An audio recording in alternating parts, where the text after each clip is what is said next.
Tayo po ngayon ay mag-spray ng ampalaya at gagamitin po natin ay ang Growers Bet 1000 Plus. Bali, isa't kalahating lata po ng sardinas ang ating pong ilalagay sa 16 liters na knapsack sprayer mga kaimas. At dahil po wala pong masyadong insekto uod, dahil po ito po ay alagang Growers Bet 1000 Plus, kaya tara samahan niyo po ako mag-spray.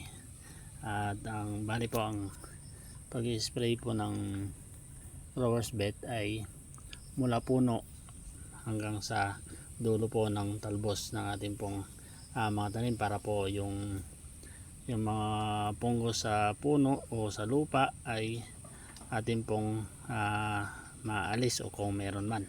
Pero ito po ay dahil po sa nung nakaraan ay matindi po ang mga pag-ulan at nababad po sa ulan ang ating pong mga tanim, kaya po in-spray po natin ng Growers Bet sa puno mismo para po maalis po yung mga punggos, kung may mga punggos man na dumapo, dahil po ito po ay nababad sa ulan, dahil ang punggos ay namamahay sa mga basang lupa.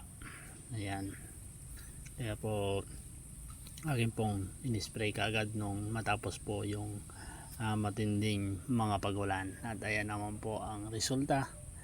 At kung mapapansin nyo po mga kaimas, ay maganda na po yung mga talbos nila, at patuloy na pong yumayabong o kumakapal.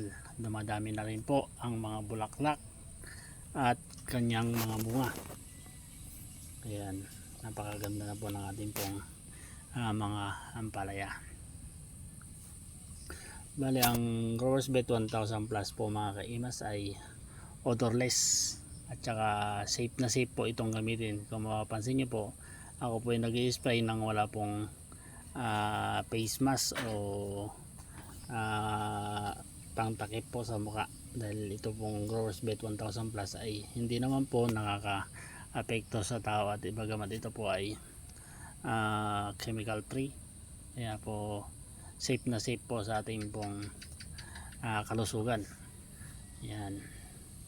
At ang Growers Bet 1000 Plus po ay napakaganda pong insect repellent, dahil po pagka kayo po ay nag-spray ng Growers Bet ay hindi na po lalapitan yan ng mga insekto tulad po ng nanunusok, kung tawagin po ay fruit fly.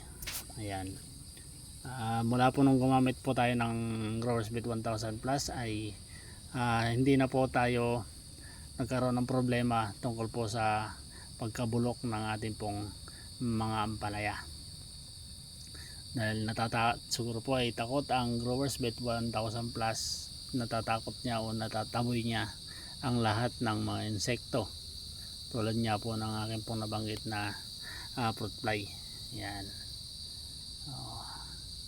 Hindi po talaga nagkakaroon man po ng mga pagdilaw ng bunga. Yun lang po ay yung dahil lang po sa sobrang init siguro, mangilan-ngilan, pero halos wala po talaga ako nakikitang tusok ng fruit fly o mga nabubulok na bunga. Wala po talaga ako nakikitang ganun, kaya napakagaling.